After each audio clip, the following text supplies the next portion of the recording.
Go for it. Now? Yeah, go for it. Are you serious? It's fucking 1. Yeah, go for it. What do you mean? It's 1 a.m. right now, guys. Don't you sleep? This is how we do for Controvert.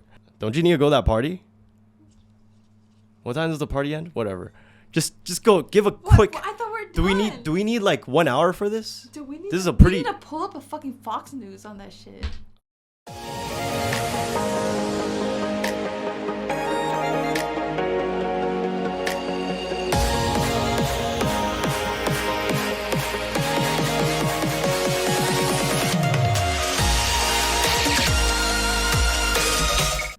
Can you repeat all that?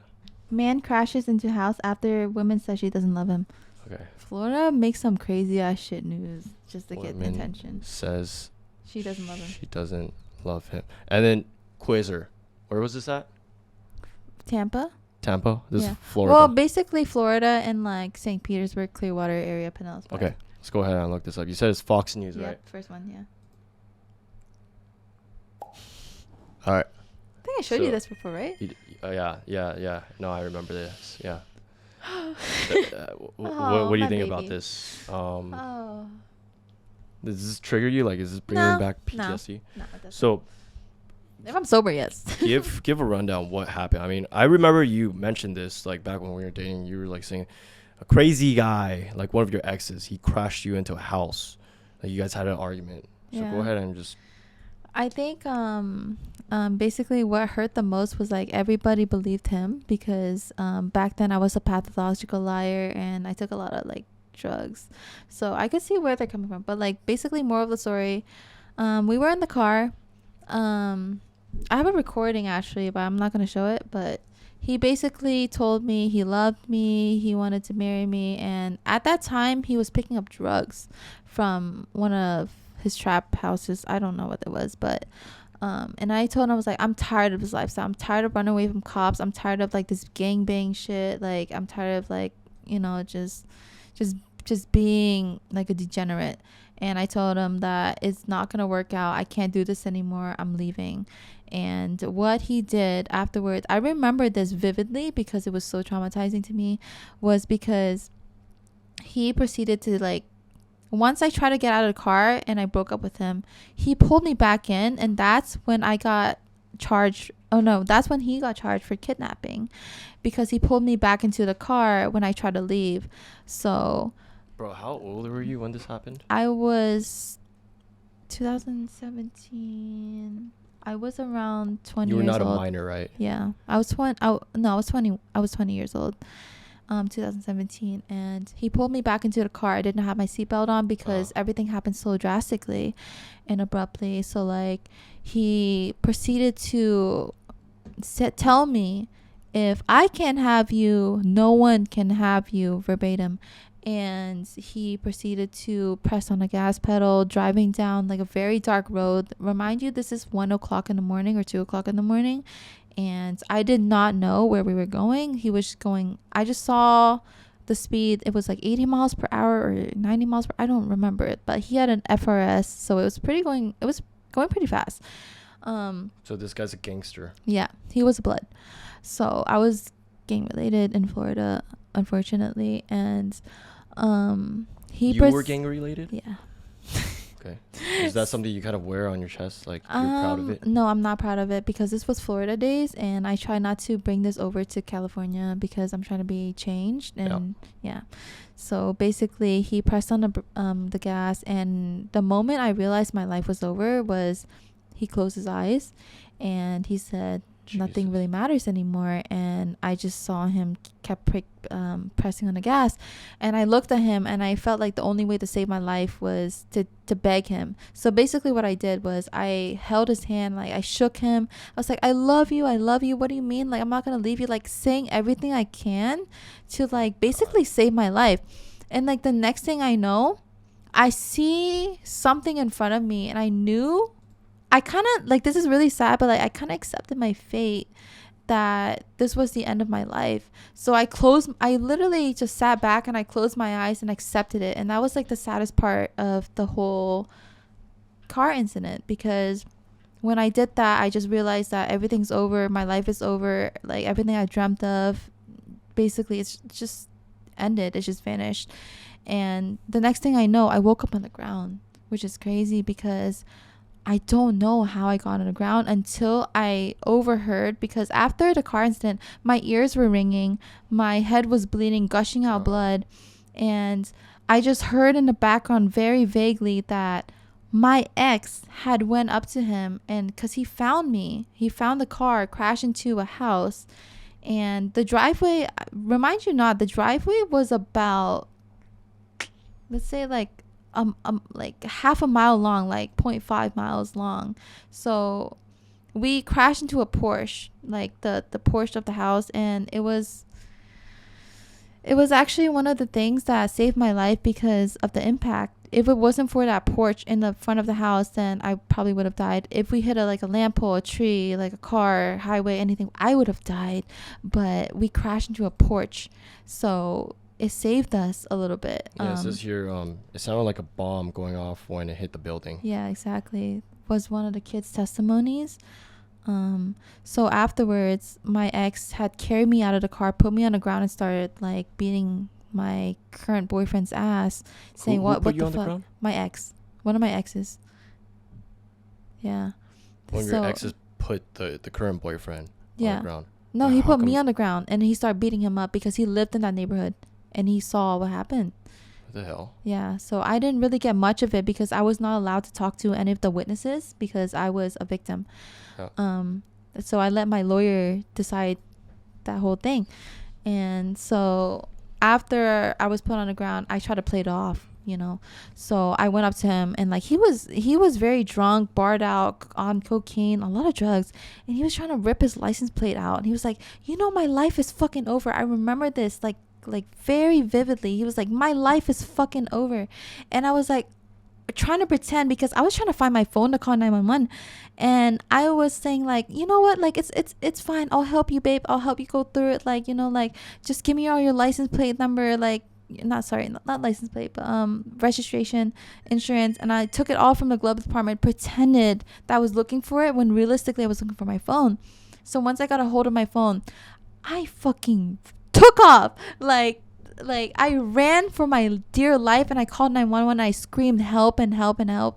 But the fact that the driveway was half a mile long, it took so long to get out of that fucking highway, out of the house. So he eventually caught up to me, tackled me, basically started abusing me, hitting my head against a brick, which caused me more damage to my brain. Did you get like a concussion or anything? I did, and then I got staples in my head.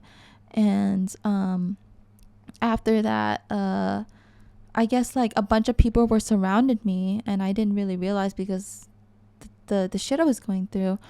And this guy, which the kid, he's on the news actually, he came up to me, and the guy, sorry, not the guy, but my current boyfriend at the time, with his father who was in the army, and the father pointed the gun at my boyfriend at the time and told him to step away, and he did. So that was when we were able to contact the ambulance, the fire department, the police, and everything like that. Gave them my statement, and it all went down from there. So up until now, he's currently in jail for 15 years. I think right now it would be 10 years because it was 5 years from now. So he was charged with attempted murder in the second degree, kidnapping, some other stuff with like the housing and stuff like that. So like being in that environment, like hanging out with gangsters and stuff like that, because you said that you were like gang affiliated, right? Yeah. So did you feel like a lot of gangsters, because we tend to look at like gangsters as they're very hardcore, they're very alpha, and they're brute, Yeah. Do you feel like they're like really soft with like women? No. They're not really that soft? No. So I think that's where I get my aggressiveness from, coming into California, because I was surrounded by gangsters. My dad was a Marine. Like, I never really grew up with like a lot of love. By soft, I mean like they were abusive. Okay, abusive. Yeah. They're abusive, but when I mean like soft, it's like they're easily going to want to abuse someone because they get in their emotions and stuff like that. Yeah. Yeah. So they're soft and abusive, I guess. I guess so, yeah. It's the way I don't know, yeah.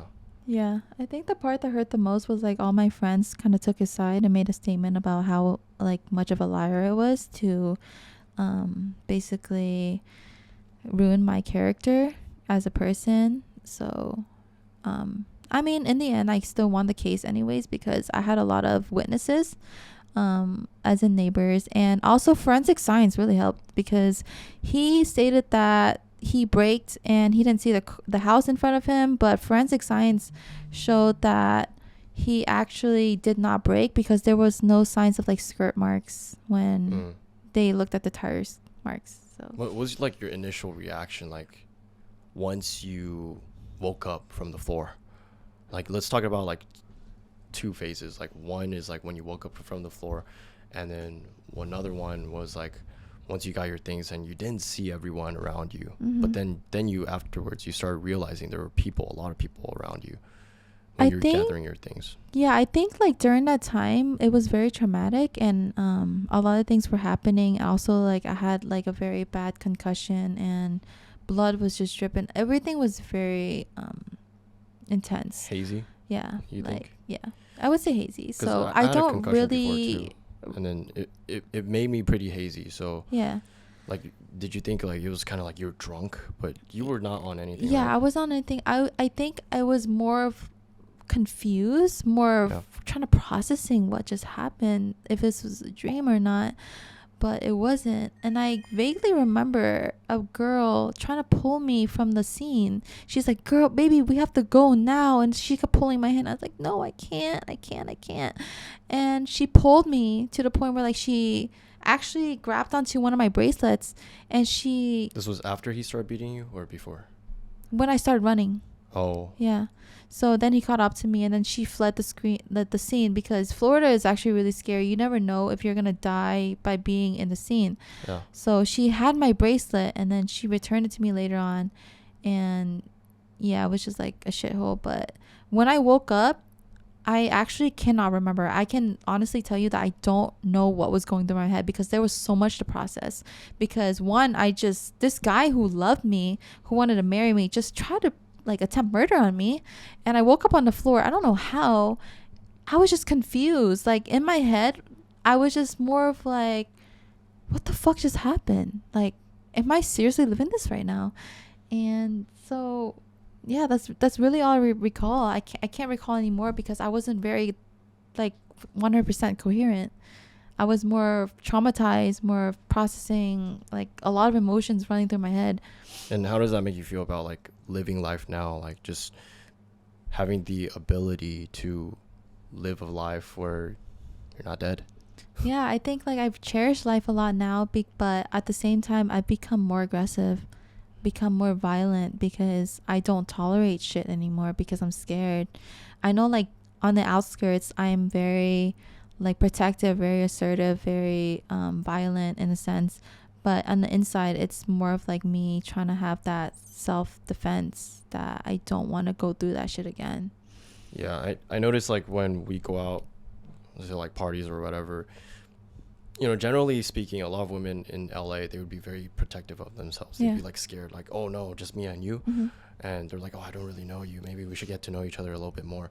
But with you, I feel like you have that self-confidence. Like you can go out with any guy, like alone with any guy, because you know how to handle yourself. Like, do you think? Yeah, definitely. So like after that car incident, I got free self-defense class, free like boxing classes, and like I just knew how to handle myself, because for me, it's like if I could survive an attempted murder, then going to California and like going through all this is pretty simple for me, I would say. Like I could handle myself, because I know all the tactics to say and what to do and what not to do. Okay, so if I know this is going to sound very stupid, but if you could choose to not go through this, would you take that, or you're proud of how it shaped you into who you are today? I think like I said, everything happens for a reason. So in that case, I am unfortunately really proud that happened to me, because if it didn't, then I wouldn't be shaped to the kind of strong person I am today. Like, I don't tolerate bullshit. I don't tolerate disrespect. I don't tolerate a lot of things that make me feel weak, little, or anything like that. So it definitely like molded me into like a very stronger person, I would say. So in a sense, like, you would agree that maybe if this didn't happen, something crazier probably would have happened to you, and then you probably lose your life then. Yeah. So this is actually a blessing in disguise. Yeah, That's what you're saying. blessing in disguise. Yep. Mm-hmm. Gotcha. Okay. So if you want to say anything to like people out there who really don't value their lives, what would you say to them? I would say everything happens for a reason, and if you're still alive till this day, then you definitely have a purpose in life, because a lot of people rarely get this chance to prove themselves, like their worth and stuff. So if you have what you have right now, if you're going through anything right now and you feel like it's the end of the world, or you feel like giving up, just remember, like, a lot of people have had it rough and they still survived it and they became out stronger. So just know, like, when you hit rock bottom, you'll always like pick yourself up, you always stand up, and you always become better in life. So Awesome. Yeah, I'll agree with that. I have my own like fair share of experiences where I almost lost my life, and I can say for a fact that everything that New just said, everything happens for a reason, and it shapes you into who you are. And we can get into like the story of like what I went through, but today it's about New.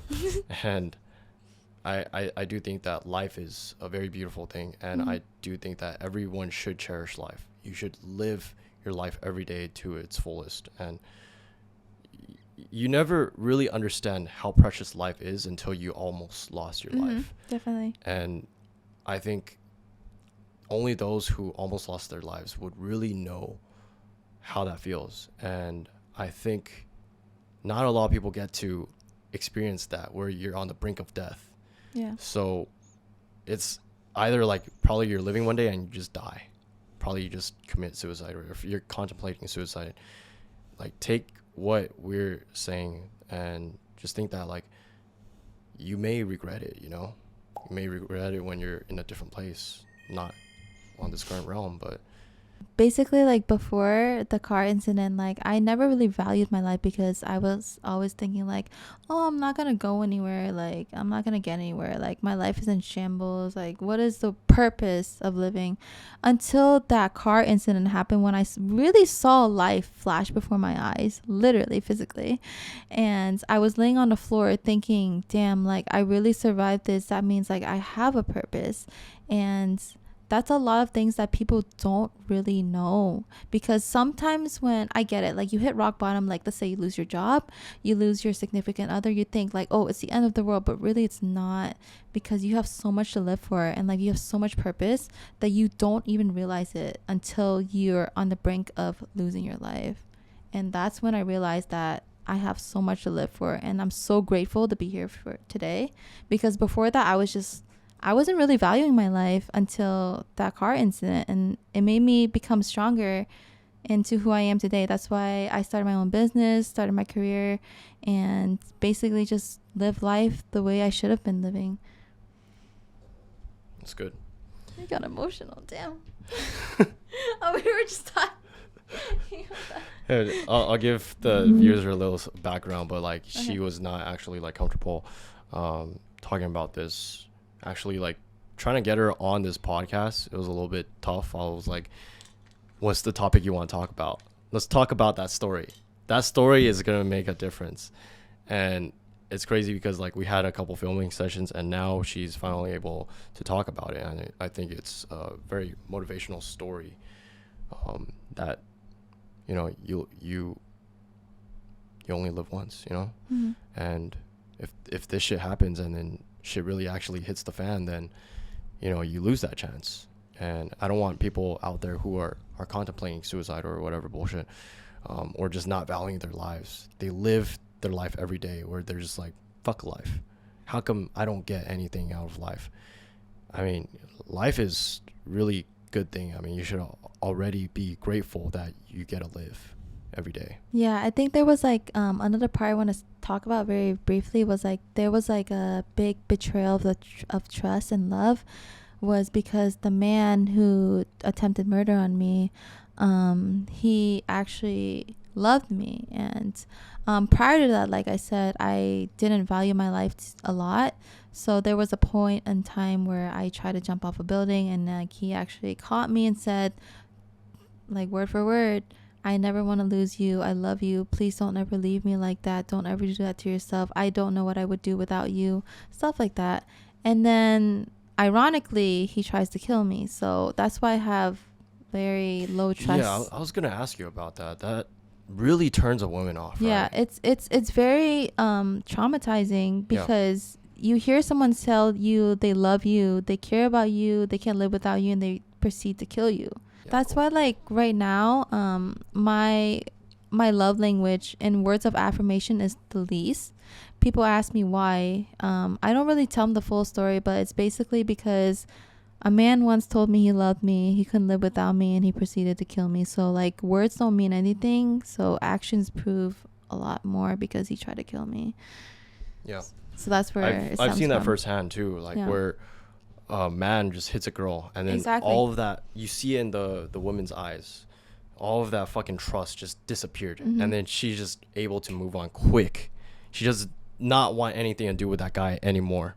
She's just able to move on. When you break that trust as a man, where you hit a girl or do some physical harm, it really traumatizes a woman. I'm not even talking about like driving them into like a fucking house and trying to kill her, but even just like a smack on the face, even just like beating her a little bit, it's bad. I mean, you built that all that trust up as a man to this woman that you love, and then for you to need to protect and provide for her all, like, up until you guys were together, then you all of a sudden want to just like destroy everything by trying to kill her or just slapping her or whatever. It's a big dent. So men, I mean, I definitely think you gotta reconsider your actions. Don't act on emotions, and be very stoic, because one day you hit this girl, you do some bodily harm to this girl, some physical harm, you can't ever go back. She lost all your trust, or you lost all her trust. Yeah. I think like it was very traumatizing. This like to the point where I was delusional, because after the car accident, I was actually talking to my like plushie on my bed, because he got me that plushie, and I was being very delusional to the point where I was mentally unstable, and I had to go to the hospital, because I was talking to that plushie as if that was him. And I was talking to the plushie saying like, why did you do this to me? Like, I want answers. Like, you told me you loved me, and then you proceeded to kill me. I get it, it's not the same as cheating and betraying someone's trust, but like to try to kill somebody and take their life, it's very traumatizing. It's very detrimental to someone's mental health, and that's what I went through. And I believe that after him, I couldn't trust anything a guy ever said to me again. Like I said before, like, even though there are guys that have said like, oh, you're the only one I'm talking to, you're, like, I love you, or like anything, like any guys have said like sentimentally, I don't believe them one bit until their actions are proven. So definitely had that trust issue from my ex that crashed me into the house. Well, yeah. If you guys want to see more about like that whole trust issue, we had a whole podcast about that. Make sure to check out our previous episodes, but I think we're gonna go ahead and stop here.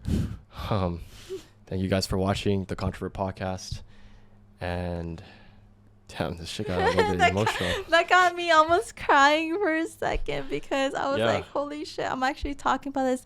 Because while I was talking about it, I was getting flashbacks of him just like holding me in his arms, like, don't ever leave me and all this stuff. And then all of a sudden, fuck you, I'm gonna fucking kill you. Like, how do you love someone and try to take their life? Do you understand what I mean? Like, yeah, that's it's the same thing that goes with the concept of cheating. Like, you're gonna go home to your wife and say, I love you so much, or you're the best thing that ever happened to me, and go off and cheat. Like, doesn't make any sense to me. That's why trust issues come into favor. Yeah, I mean, that's definitely like what contributes to like how women like nowadays could have trust issues for men. And I think it's there's all this talk on podcasts where like it's like, oh no, women should trust a man, or like it's like when some men are trying to justify like how he could cheat and stuff like that. But I think it needs there needs to be a balance where, you know, men need to take accountability for their actions as well. And that's what this channel is about like promoting like true equality. We're not just gonna be on women's asses, but you know, like for me, I'm a man. I'm not gonna just like go for the other gender. But also men need to take accountability too. So you men out there watching this, if you physically abused your girlfriend before, you gotta think about like the next steps, like moving on. But moving on from this, thank you guys for watching the Controvert podcast. We'll see you guys next time. Make sure to subscribe and leave your comments down below on New's very emotional story. Thank you, New, for sharing this emotional story. Of course. All right. See you guys later.